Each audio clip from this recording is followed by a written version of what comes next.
দেখুন, বাংলায় আপনি যদি সাধারণ মানুষ হন, হিন্দু হন বা মুসলমান হন, শিখ হন বা খ্রিস্টান হন, আপনি যদি তৃণমূলের কোনো নেতা, মন্ত্রী, বিধায়ক, সাংসদের বাড়ির পরিবারের কেউ না হন, আপনি বিচার পাবেন না। আজকে অভয়া বলুন, তার কোনো বিচার নেই। আরে পুলিশ মন্ত্রী, মুখ্যমন্ত্রীর পুলিশ বিচার পাচ্ছে না। তার মা তার বউকে অপমান করছে, সেখানে পুলিশ মন্ত্রীর পুলিশের ফোন সিজ করা হচ্ছে, কিন্তু অনুব্রত মণ্ডলের না ফোন সিজ করা হয়েছে আর না তাকে জেলে ঢোকানো হয়েছে। আর এই পুলিশ এই মুখ্যমন্ত্রী এত বড় বড় কথা বলেন। মোদিজি এসেছেন সিঁদুর বেচতে, আপনি কি বেচেন মুখ্যমন্ত্রী? মমতা ব্যানার্জি, আপনি তো আমাদের সম্মান, আমাদের ইজ্জত বেচেন। আপনাদের কাছে সবই বিকাউ, আপনার দলের কাছে না সব বিকাউ। মায়ের ইজ্জত, পানীয় জল, পরিবেশ সব বিকাউ, শুধু টাকা হলেই হলো। আর এই পুলিশকে আপনি এই 15টা বছরে অপদার্থ করে রেখে দিয়েছেন। তারা শুধু সিন্ডিকেট চালায় আর গরুর গাড়ি থেকে স্মাগল করে তারা শুধু টাকা তোলে।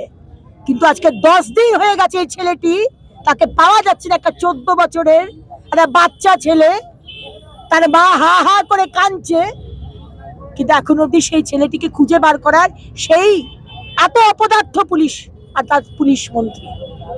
আমরা জবাব চাই। পুলিশের ইন্টেলিজেন্স কতটা ফেলিওর মনে করছে? পুলিশের ইন্টেলিজেন্স, স্টেট আইবি বলুন, কোথাকার কি ইন্টেলিজেন্স? এখানে স্টেট আইবি কোনো কাজ করে? এখানে পুলিশ মন্ত্রী, মুখ্যমন্ত্রীর বাড়ির পিছন দিক থেকে মুখ্যমন্ত্রীর বাড়িতে লোক ঢুকে যায়। কিসের আইবি? পুলিশ কোনো কাজ করে? চোর ডাকাত ধরা আর খুনিদের ধরা এটা পুলিশের আজকের দিনে কাজ নয়। আজকের দিনের কাজ হচ্ছে তৃণমূলের যে সিন্ডিকেট চলছে সেখানে মীমাংসা করা, মহিলা ধর্ষিতা হলে ধর্ষকের সাথে মিউচুয়াল করানো, আর নবান্ন থেকে যে আদেশ আসবে। আজকে অনুব্রতের মতো ক্রিমিনালকে অ্যারেস্ট করা যাবে না। আজকে এই ছেলেটি যে ইলেকট্রিক শক দিয়েছে, যে মালিকের, যে কারখানার মালিক, সে কোথায়? সারা পশ্চিমবঙ্গে বাচ্চা ছেলেদের কাজে লাগানো হচ্ছে। কেন? এত বড় বড় তো কথা বলেন মুখ্যমন্ত্রী। 5000 প্রাইমারি স্কুল বন্ধ করে দিয়েছেন। কি চান? যে শিক্ষাটাকে শেষ করে দেবেন যতটুকু বেঁচে আছে? শিক্ষিত হলেই তো প্রশ্ন করবে।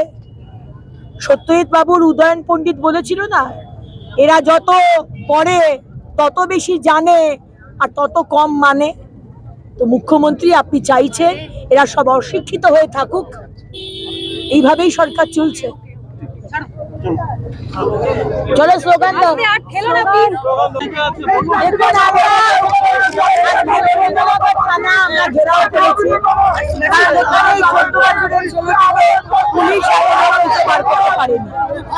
তাকে খুন করে দেওয়া হয়েছে,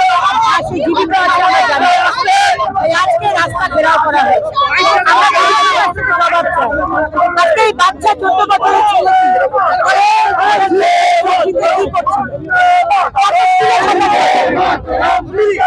জিন্সের আজকে অ্যাসিড দিয়ে কাজ হয়, অ্যাসিড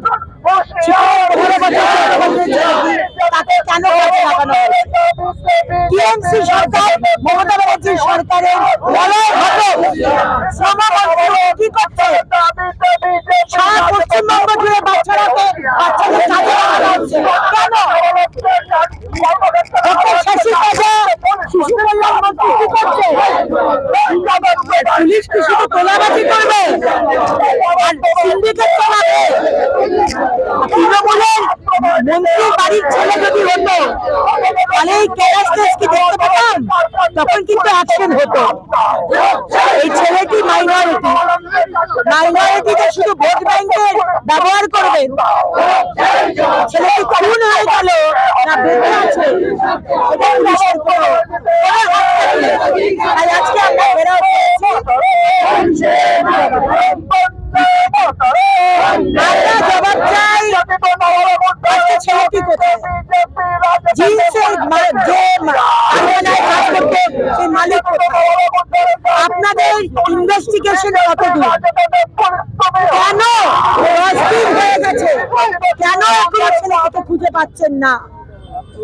কি আকাশে কর্পূরের মতো মিলিয়ে গেল, না মাটিতে তাকে পুঁতে দেওয়া হলো?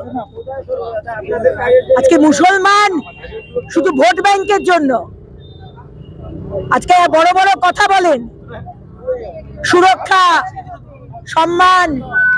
14 বছরের ছেলেটিকে 10 দিন হয়ে গেল মমতা ব্যানার্জি পুলিশ মন্ত্রী। আপনি কি অপদার্থ পুলিশ মন্ত্রী? আপনি কি অপদার্থ মুখ্যমন্ত্রী যে 10 দিন হয়ে গেছে একটা ছেলেকে খালি গায়ে উল্টো করে টাঙিয়ে আজকে কারেন্ট দেওয়া হচ্ছে, ইলেকট্রিক দেওয়া হচ্ছে, সেই ছেলেটিকে এখন অব্দি আপনারা ধরতে পারলেন না? ছেলেটি কোথায় রয়েছে তার বডি খুঁজে পেলেন না, সে জীবিত বেঁচে আছে। জিন্সের মালিক, জিন্সের ফ্যাক্টরির মালিক, সে কোথায়? তাকে এখনো খুঁজে পাওয়া যাচ্ছে না। তা আপনারা কি করছেন? এখানে টিএমসির কোন নেতার আশীর্বাদের হাত তার উপর আছে কি? আমরা আজকে সেই কারণে ঘেরাও করতে এসেছি।